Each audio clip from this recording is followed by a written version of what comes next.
Indian cinema പ്രേമികൾക്ക് തന്നെ ആവേശത്തോടെ ഏറ്റെടുക്കാൻ പറ്റിയ ഒരു വലിയ സിനിമയാണ് തഗ് ലൈഫ് എന്ന് പറയുന്നത്.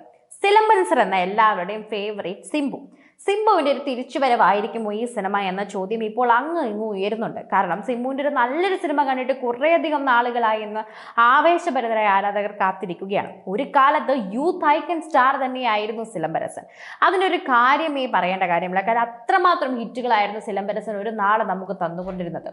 3 പതിറ്റാണ്ടുകൾക്ക് ശേഷം കമലും മണിരത്നവും ഒന്നിക്കുന്ന ചിത്രം എന്ന പ്രത്യേകതയിൽ തുടക്കം മുതലേ വാർത്തകളിൽ ഇടം നേടുന്ന ഒരു സിനിമയാണ് തഗ് ലൈഫ് എന്നത്. സിനിമയുടെ കാസ്റ്റിംഗും അതുപോലെ തന്നെ ഇൻട്രസ്റ്റിംഗ് ആയിരുന്നു എന്ന് വേണം പറയാം. തുടക്കത്തിൽ തന്നെ ദുൽഖർ സൽമാനും ജയം രവിയും ഒക്കെ കാസ്റ്റിംഗിലുണ്ട് എന്ന് കേട്ടുവെങ്കിലും പിന്നീട് അതൊക്കെ തന്നെ മാറി മറിഞ്ഞു എന്നും അവർ വന്നില്ല എന്നും അതൊക്കെ വെറും കള്ളമായിരുന്നു എന്നൊക്കെ പറയുന്നുണ്ടായിരുന്നു. ഷിംബു, നാസർ, തൃഷ കൃഷ്ണ, അഭിരാമി, ഐശ്വര്യലക്ഷ്മി തുടങ്ങിയ ഒരു വലിയ താരനിര തന്നെയാണ് ഈ സിനിമയിലുള്ളതെന്ന് ഇപ്പോൾ നമുക്ക് എല്ലാവർക്കും അറിയാം. ചിത്രത്തിന്റെ ട്രെയിലർ കഴിഞ്ഞ ദിവസം തന്നെ റിലീസ് ആയിട്ടുണ്ടായിരുന്നു. ഗംഭീര സ്വീകരണമാണ് ട്രെയിലറിന് ലഭിക്കുന്നത്. അതുപോലെ തന്നെയാണ് STR കമൽഹാസൻ കൂട്ടുകെട്ട് എന്ന് പറയുന്നത് വളരെയധികം മികച്ചത് തന്നെയായി പ്രേക്ഷകർ എല്ലാവരും പ്രതീക്ഷിക്കുന്നുണ്ട്. AR റഹ്മാനാണ് ഇതിന്റെ സംഗീതം എന്നതും വളരെയധികം പ്രശംസിക്കപ്പെടുന്ന ഒരു കാര്യമാണ്. എന്നാൽ ചിത്രത്തിലെ കാസ്റ്റിംഗിലും ചില രംഗങ്ങളിലും പ്രേക്ഷകർ അത്രയങ്ങ് ഹാപ്പി അല്ല എന്നാണ് പറയുന്നത്. അഭിരാമിയും തൃഷ കൃഷ്ണനുമാണ് ചിത്രത്തിലെ കേന്ദ്ര നായികമാർ.